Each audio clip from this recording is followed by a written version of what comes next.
right, tonight. Oh, let me get comfortable. Okay.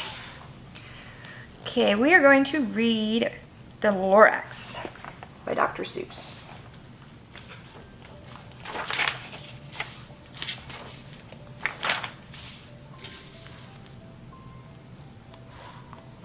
The Street of the Lifted Lorax.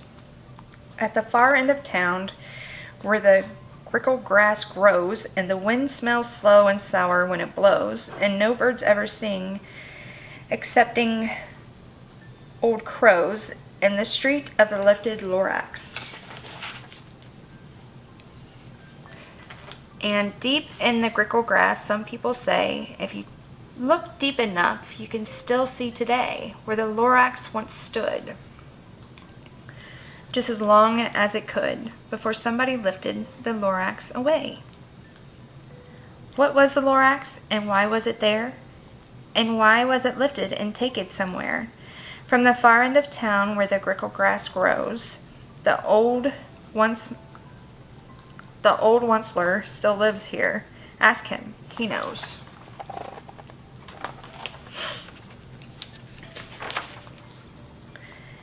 You won't see the onceler. Don't knock at his door. He stays in his lurkum on top of his store.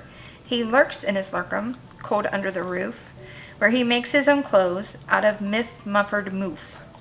And on special dank midnights in August he peeks out of the shutters, and sometimes he speaks and tells how the Lorax was lifted away.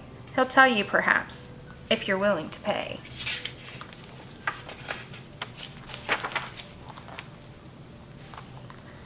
On the end of a rope he lets down a tin pail, and you have to toss him 15 cents and a nail.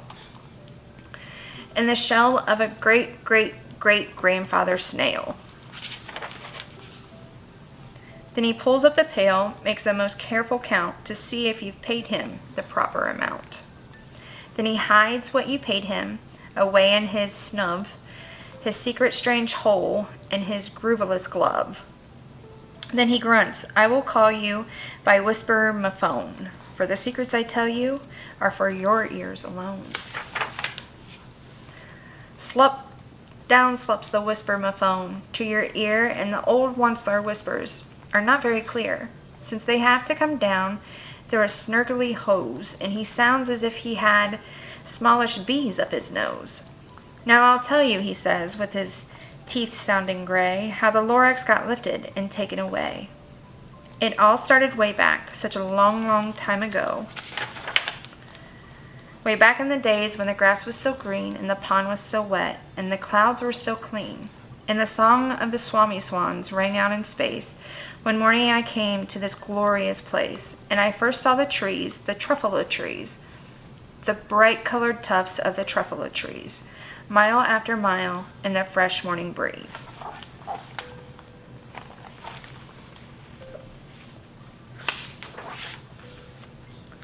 And under the trees I saw brown barbaloots frisking away in their barbaloot suits as they played in the shade and ate truffula fruits.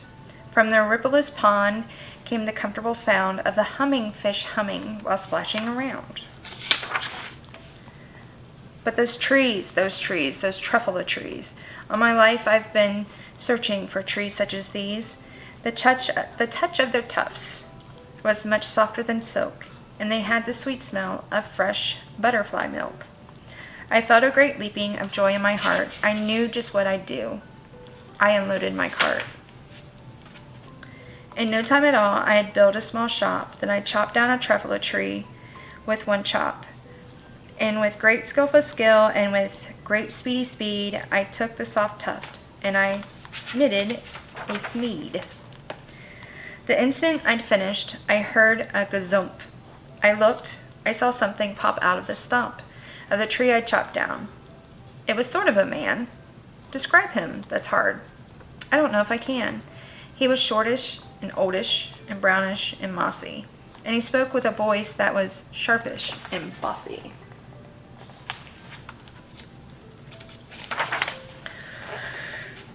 Mister, he said, with a sawdusting sneeze. I am the Lorax. I speak for the trees. I speak for the trees have no tongues, and I'm asking you, sir, at the top of my lungs. He was very upset, and he shouted and puffed. What's that thing you've made out of truffle tuft? Look, Lorax, I said, there's no cause for alarm. I chopped just one tree. I'm doing no harm. I'm being quite useful. This thing is a thneed. A thneed, a fine something that all people need. It's a shirt, it's a sock, it's a glove, it's a hat. But it has other uses, yes, far beyond that. You can use it for carpets, for pillows, for sheets, or curtains, or covers for bicycle seats. The Lorax said, Sir, you are crazy with greed. There is no one on earth who would buy that fool's need. But the very next minute I proved he was wrong, for just at that minute a chap came along, and he thought that the sneed that I had knitted was great. He happily bought it for $3.98. Jeez. I laughed at the Lorax, you poor stupid guy. You never can tell what some people will buy. I repeat, cried the Lorax. I speak for the trees. I'm busy, I told him. Shut up, if you please. I rushed across the room and in no time at all built a radio phone. I put in a quick call. I called all my brothers and uncles and aunts, and I said, listen here. Here's a wonderful chance for the whole Onceler family to get mighty rich. Get over here fast. Take the road to North Nitch. Turn left at Weehawken, sharp right at South Stitch. And in no time at all, in the factory I built, the whole Onceler family was working full tilt. We were all knitting needs, just as busy as bees, to the sound of the chopping of truffle trees. Then, oh baby, oh, how my business did grow. Now chopping one tree at a time was too slow, so I quickly invented my super axe hacker, which whacked off 4 truffle trees at one smacker. We were making sneeds 4 times as fast as before, and that Lorax, he didn't show up anymore. But the next week he knocked on my new office door. He snapped, I'm the Lorax who speaks for the trees, which you seem to be chopping as fast as you please. But I'm also in charge of the brown barbaloots who played in the shade in their barbaloot suits and happily lived eating truffle fruits. Now, thanks to your hacking my trees to the ground, there's not enough truffle fruit to go around, and my poor barbaloots are all getting the crummies because they have gas and no food in their tummies. They love living here, but I can't let them stay. They'll have to find food, and I hope that they may. Good luck, boys, he cried, and he sent them away. I, the Onceler, felt sad as I watched them all go, but business is business, and business must grow, regardless of crummies and tummies, you know. I meant no harm. I most truly did not, but I had to grow bigger, so bigger I got. I biggered my factory, I biggered my roads, I biggered my wagons, I biggered the loads of the sneeds that I shipped out. I was shipping them forth to the south, to the east, to the west, to the north.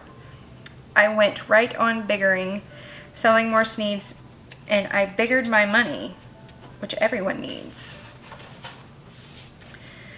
Then again he came back. I was fixing some pipes when the old nuisance Lorax came back with more gripes. I am Lorax, he coughed and he whiffed. He sneezed and he snuffled. He snargled, he sniffed. Onceler, he cried with a crumpleless croak. Onceler, you're making such smogulous smoke. My poor swarmy swans, why they can't sing a note. No one can sing who has smog in their throats. And so, said the Lorax, please pardon my cough. They cannot live here, and so I'm sending them off. Where will they go? I don't hopefully know. They may have to fly for a month or a year to escape from the smog you've smogged up around here. What's more, snapped the Lorax, his dander was up. Let me say a few words about gluppity-glup. Your machinery chugs on day and night without stop making glumpity-glup, also schloppily-schlops, and what do you do with this leftover goo? I'll show you, you dirty old Onceler man, you. You're glumping the pond where the humming fish hummed. No more can they hum, for their gills are all gummed. So I'm sending them off on their future and dreary. They'll walk on their fins and get woefully weary, in search of some water that isn't so smeary. And then I got mad. I got terribly mad. I yelled at the Lorax. Now listen here, Dad. All you do is yap yap and say bad, bad, bad. Well, I have my rights, sir, and I'm telling you, I intend to go on doing just what I do. And for your information, you Lorax, I'm figuring and biggering and biggering and biggering and biggering, turning more truffle trees into sneeds, which everyone needs. And at that very moment, we heard a loud whack. From outside in the field came a sickening smack of an axe on a tree. Then we heard the tree fall, the very last truffle tree of them all. No more trees, no more sneeds, no more work to be done. So in no time, my uncles and aunts and everyone all waved me goodbye. They jumped into my cars and drove away under the smoke-smuggered stars. Now all that was left, neath the bad-smelling sky, was my big empty factory, the Lorax and I. The Lorax said nothing, just gave me a glance, just gave me a very sad, sad backward glance, as he lifted himself by the seat of his pants, and I'll never forget the grim look on his face when he hoisted himself and took leave of this place, through a hole in the smog without leaving a trace. And all that the Lorax left here in this mess was a small pile of rocks with the one word, unless. Whatever that meant, well, I just couldn't guess. That was long, long ago, but each day since that day, I've sat here and worried away. Through the years, while my buildings have fallen apart, I've worried about it with all of my heart.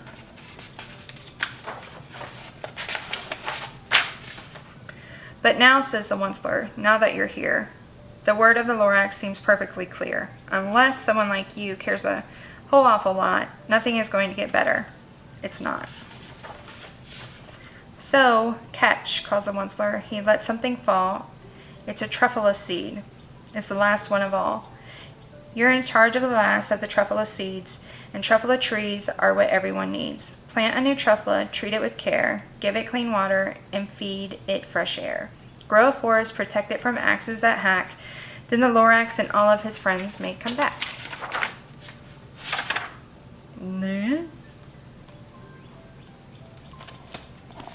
That was a good one. All right, I love you.